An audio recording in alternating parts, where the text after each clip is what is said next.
हमारा भजन केवल भगवत प्राप्ति नहीं कराता है।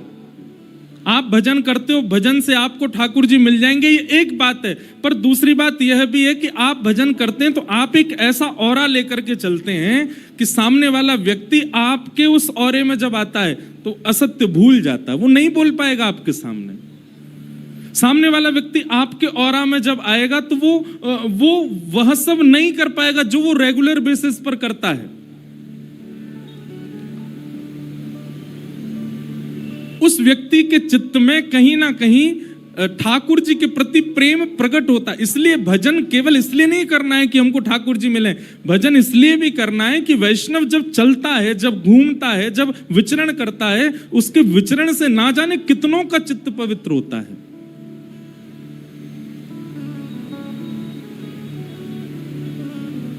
हमारे वृंदावन में परम जिनका आशीष इस कथा को प्राप्त है, परम पूजनीय श्री प्रेमानंद जी महाराज खूब खूब आशीर्वाद देकर के इस कथा के लिए, पहली कथा होगी जिसके लिए उन्होंने खूब आशीर्वाद दिया। वो जब निकलते हैं, लोगों की स्थिति देखो आप वहां पर कैसी स्थिति हो जाती है। बस नेत्रों से नीर बहते हैं, और वो नीर कष्ट के नहीं होते, वो नीर पीड़ा के नहीं होते, वो अत्यंत आह्लाद के होते हैं, अत्यंत प्रसन्नता के होते हैं।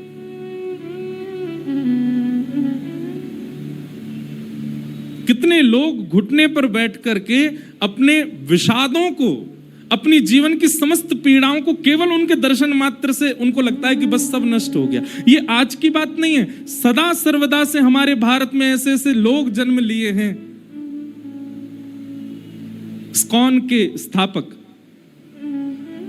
ऐसी भक्ति वेदांत स्वामी श्री प्रभुपाद, अरे महाराज विदेश की भूमि पर जाकर के उनके दर्शन मात्र से अंग्ल देश के लोग हरे कृष्ण कृष्ण कृष्ण हरे हरे, हरे राम राम राम हरे हरे महामंत्र का उच्चारण करने, क्या जाने वो कौन कृष्ण, कौन बलराम, कौन यशोदा मैया। बुरा नहीं मानिएगा, दुर्भाग्यवश हम सनातनी लोगों के बच्चे इतना नहीं जानते होंगे, पर भक्ति वेदांत स्वामी श्री प्रभुपाद जी की कृपा से अंग्रेजों के बच्चे, उनको गीता के 700 श्लोक याद है, उनको भगवत गीता कंठस्थ है, उनको ठाकुर जी की पूरी लीलाएं याद है। स्वामी श्री विवेकानंद, किन किन का नाम लें हम, इनकी उपस्थिति मात्र से, इनके आने, रियल इन्फ्लुएंसर इनको कहा जाता है। किनको कहा जाएगा? जो आपकी बुरी आदतों को भी केवल अपनी उपस्थिति मात्र से नष्ट कर दे। अरे बोलना तो बहुत आगे की बात है, प्रवचन करना बहुत आगे, वो खड़े हो जाएं सामने, आप कुछ गलत कर नहीं सकते। क्यों? क्योंकि उनके भजन में इतनी सामर्थ्य है, उनके भाव में इतना बल है कि आप उनके सन्मुख कुछ अपशब्द बोले ही नहीं सकते, सोचे नहीं सकते। दुनिया के सामने आप नेत्र बंद करो तो आपके चिंतन में विषय भी आ जाएंगे, आपके चिंतन में सांसारिक वस्तुएं भी आ जाएंगी, पर आप किसी ऐसे वैष्णव के सामने खड़े हो, आप चाह करके भी विषय का चिंतन नहीं कर सकते, आप चाह करके भी संसारी भोग विलासों को सोच नहीं सकते। इसलिए भजन केवल इसलिए नहीं करना है कि हमको ठाकुर जी मिलेंगे, भजन इसलिए भी करना है क्योंकि भजन करने से जब आप चलते हैं, फिरते हैं, घूमते हैं, बैठते हैं, उठते हैं, तो आपके भजन के प्रभाव से कितनों पर क्या क्या प्रभाव हो रहा है आप नहीं जानते। भगवान सत्य है,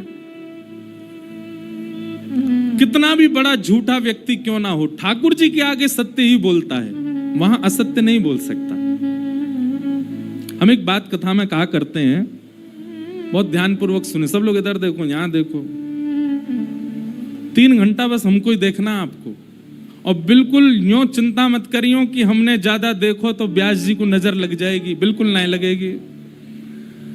हमारे संग में ठाकुर जी हैं, कारे हैं, या को मतलब कारो काजल संग ही है, तो कोई नजर फजर नहीं लगेगी। आप भाव से कथा सुनो। हाँ, कोई आवे कोई जावे, आपका मन विचलित नहीं होना चाहिए, बड़े भाव से सुनो। तो भगवान सत्य हैं, अत्यंत असत्य बोलने वाला व्यक्ति भी ठाकुर जी के सामने असत्य नहीं बोल सकता, वहां सत्य ही प्रकट होता है। तो मैं कथाओं में कहा करता हूं, 108 माला रोज करने वाला, नित्य तिलक लगाने वाला, कंठी माला धारण करने वाला, एकादशी व्रत करने वाला, हर महीने वृंदावन जाने वाला, उस व्यक्ति का जितना पुण्य है, उस व्यक्ति की जितनी भक्ति है, उस व्यक्ति की जितनी श्रेष्ठता है, उतनी ही श्रेष्ठता उस व्यक्ति की भी है जो सत्य का आचरण करता है।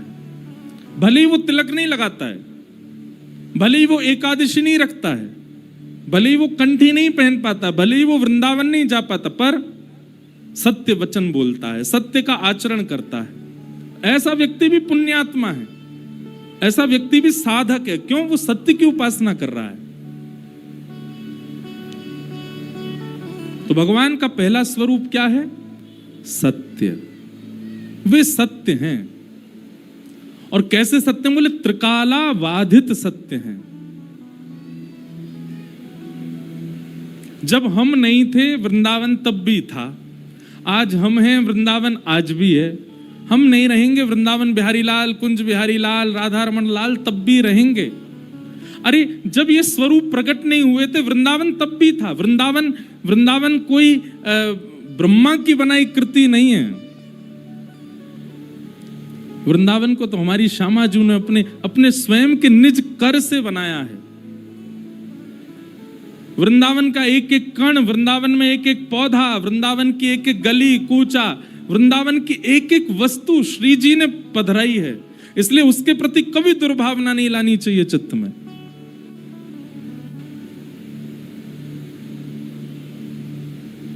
किशोरी जी ने स्पष्ट कर दिया था ठाकुर जी को कि यदि आप हमको अपनी लीला में ले जाना चाहते हो तो 3 वस्तु आपको पृथ्वी पर ले जानी पड़ेंगी।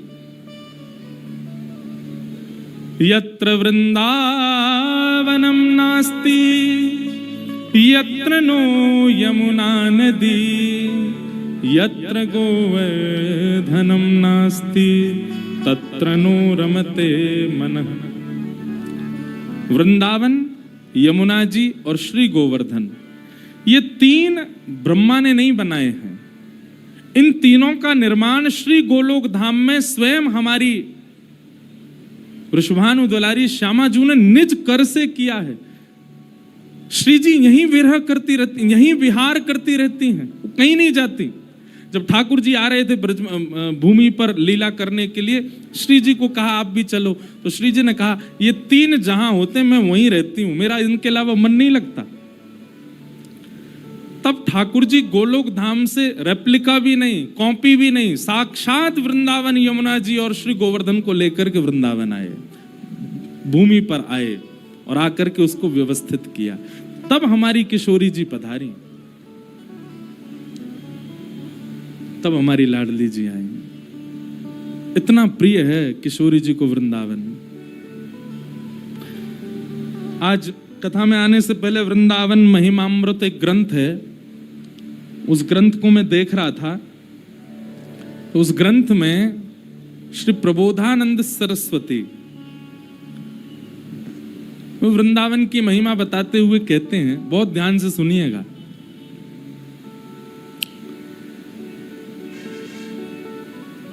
इस दुनिया में सबसे बड़ा आश्चर्य क्या है?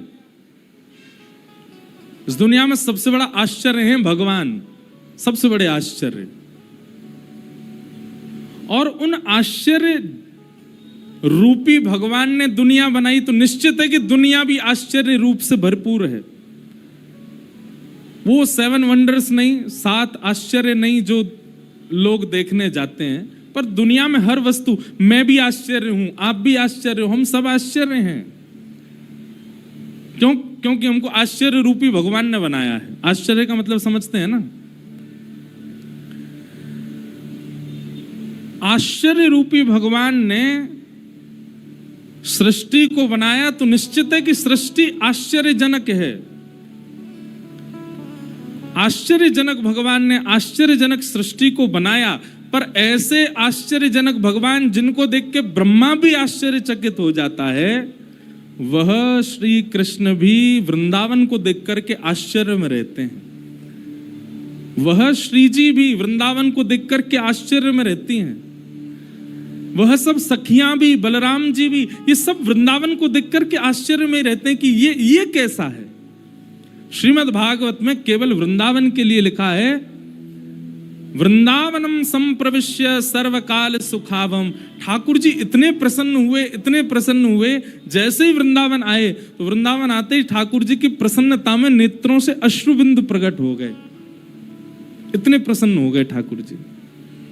और वृंदावन में ठाकुर जी को कुछ करना वो तो बात की बात है, बस ठाकुर जी को बैठे रहना ही पसंद है। वहां की ब्यार चलती रहे, वृंदावन के वृक्ष झूमते रहे, वृंदावन में ठाकुर जी को बैठना प्रिय है, केवल देखते रहना प्रिय है। इतना प्रिय है ठाकुर जी को वृंदावन।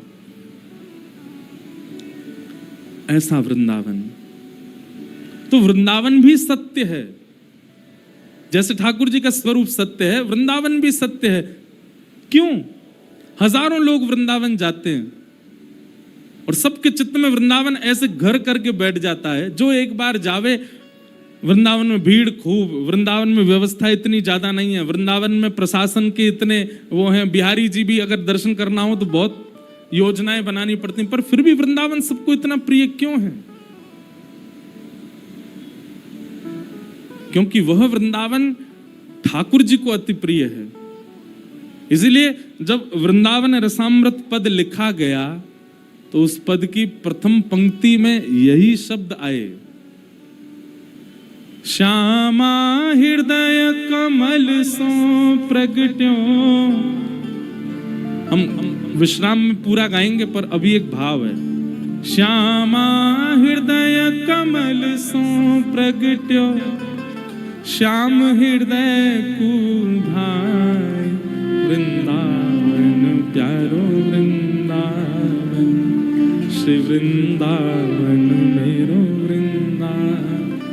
वृंदावन किशोरी जी के हृदय से प्रकट हुआ है। और जब किशोरी जी के हृदय से वृंदावन प्रकट हुआ तो ठाकुर जी को वृंदावन इतना भाया, इतना भाया, इतना भाया।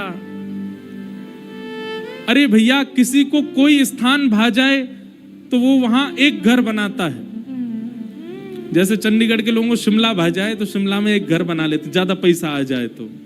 और पैसा नहीं भी आए तो उसका ड्रीम क्या होता, पैसा आएगा तो सबसे पहले क्या करेंगे, बोलो शिमला में घर बनाएंगे।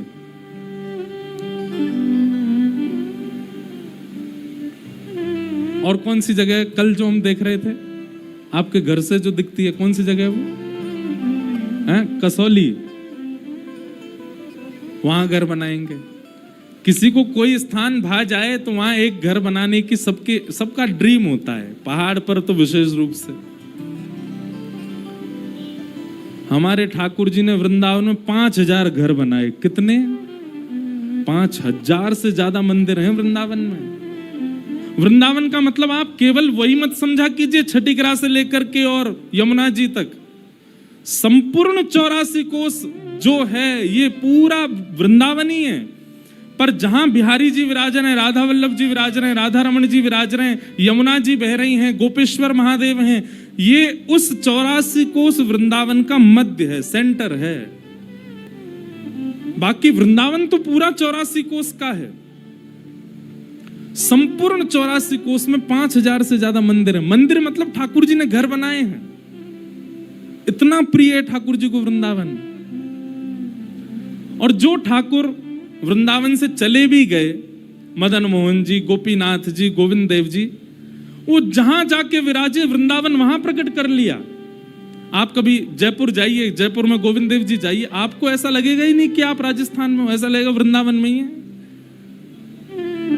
मदन मोहन जी बिहरत निस दिन कुंज गलन में, ब्रज जन मन सुख धाम, मदन मोहन को रूप निरख के, सनातन बलि बलि जाए, वृंदावन प्यारो। मदन मोहन जी सनातन गोस्वामी ने इनको प्रकट किया। मदन मोहन जी भी पहले जयपुर में ही विराजते थे। गोपीनाथ जी, गोविंद देव जी और श्री मदन मोहन जी, तीनों जयपुर में ही थे।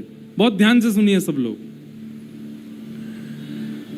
तो जयपुर के राजा की पुत्री मदन मोहन जी की सेवा करती थी। मदन मोहन जी कोई लाड़ लड़ाती, पूरे दिन उन्हीं को सजाती रहती, उन्हीं का श्रृंगार करती, सेवा करती। राजा स्वयं गोविंद देव जी की सेवा करते और उनकी जो पत्नी थी वो गोपीनाथ जी की, मतलब पूरा परिवार ही तीनों ठाकुर की सेवा करते थे। अलग अलग भवन में, अलग अलग महलों में ठाकुर जी विराजते थे। तो राजा की पुत्री का विवाह हुआ करौली राजस्थान में, जहां मदन मोहन जी अभी विराजते हैं।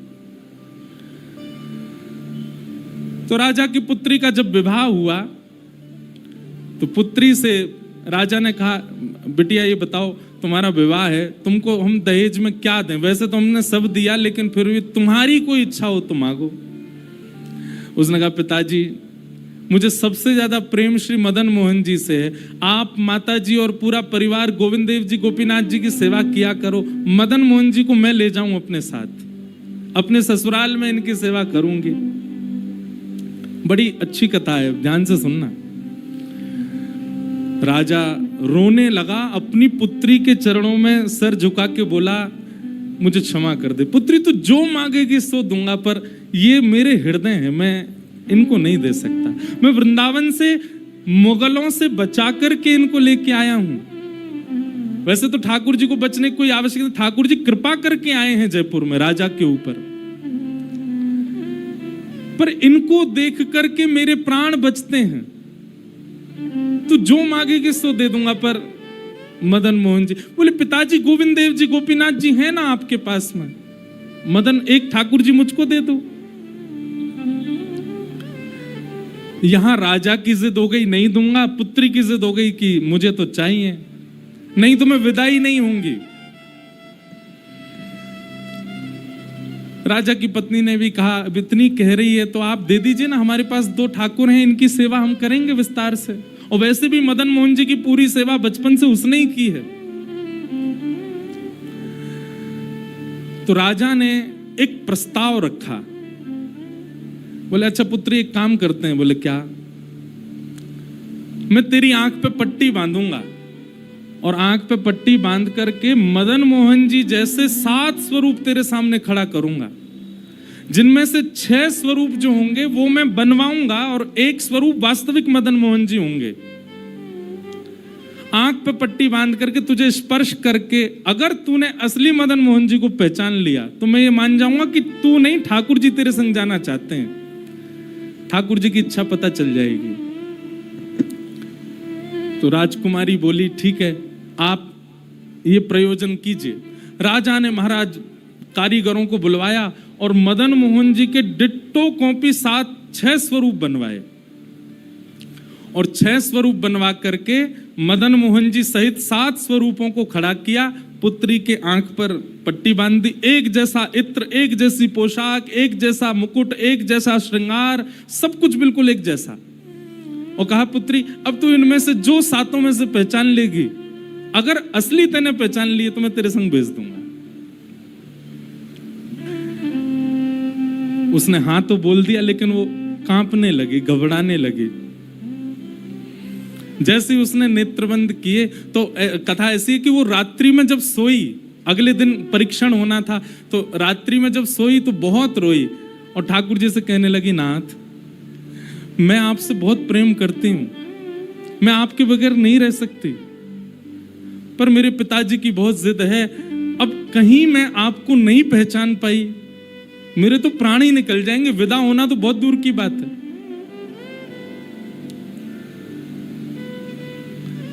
रुदन करते करते करते करते, बंधुओं एक मेरी बात बहुत ध्यान से सुनिएगा, कभी ठाकुर जी के विरह में यदि आपके अश्रु नहीं आए हैं ना, तो अभी आप भक्ति के भाव से बहुत दूर हो। आपको वृंदावन जाना अच्छा लगता है, वृंदावन में घूमना अच्छा लगता है, राधा राधा नाम ध्वनि पर झूमना अच्छा लगता है, कथाएं प्रवचन सत्संग बढ़िया लगते हैं। ये सब एक प्रथम सोपान, प्रथम सीढ़ी है, पर प्रमुख सीढ़ी तो भजन मार्ग या भक्ति पथ की विरह है। अगर वो आपके चित्त में कभी ठाकुर जी के लिए नहीं आया है तो अभी आप बहुत पीछे छूटे हुए हो। रात भर रोती रही और रुदन करते करते, नाथ मैं कैसे पहचानूंगी कि आप सत्य कौन से हो। मदन मोहन जी उसके स्वप्न में आ गए और स्वप्न में आकर के बोले, तू चिंता मत करे, तेरो ही मन ना है मोह ले जावे को, मेरो भी मन है रो तेरे संग जावे को।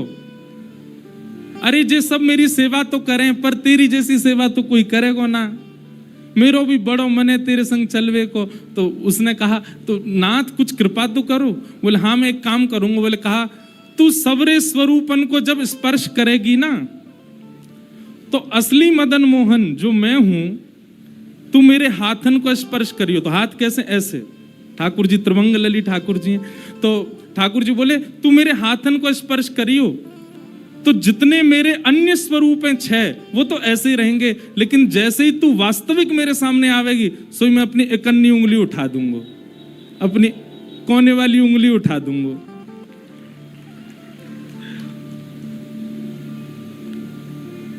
ठाकुर जी कितना प्रेम करते हैं अपने भक्त से। ठाकुर जी बोले मैं अपनी इकन्नी उंगली उठा दूंगा और तू स्पर्श करती करती मेरी जैसे इकन्नी उंगली उठे, वाकू पकड़ लियो और तुरंत पिताजी से कह दियो, जय रे मदन मोहन जी, मैं चल दूंगा तेरे संग। अब तो दूसरे दिन वो पिताजी के पास गए, पिताजी जल्दी करिए, कब चलना है, कब? बोले तुझे तो इतना विश्वास है जैसे तू वास्तविक में मदन मोहन जी को ले ही जाएगी, लेकिन बिटिया तू भी याद रखियो, मैंने ऐसे स्वरूप बनवाए कि कोई बता ही नहीं सकता कि असली मदन मोहन कौन से। बोले पिताजी आप सन्मुख पधराओ। तो महाराज भीड़ लग गई देखने वालों की, पूरा राजभवन इकट्ठा हो गया जयपुर का। 7 स्वरूप विराजमान हुए। पुत्री के आंख पर अभी विवाह हुआ, उसका विदाई नहीं हुई है, आंख पर पट्टी बांध करके और कहा जाओ, अगर मदन मोहन जी की इच्छा होगी तो तू ढूंढ ले। अब मदन मोहन जी तो पहले ही बता चुके हैं, ऐसे मिलूंगा। जैसे मानो टीचर पहले ही एग्जाम पेपर लीक कर दे, ये क्वेश्चन आने वाले, तैयार कर आना।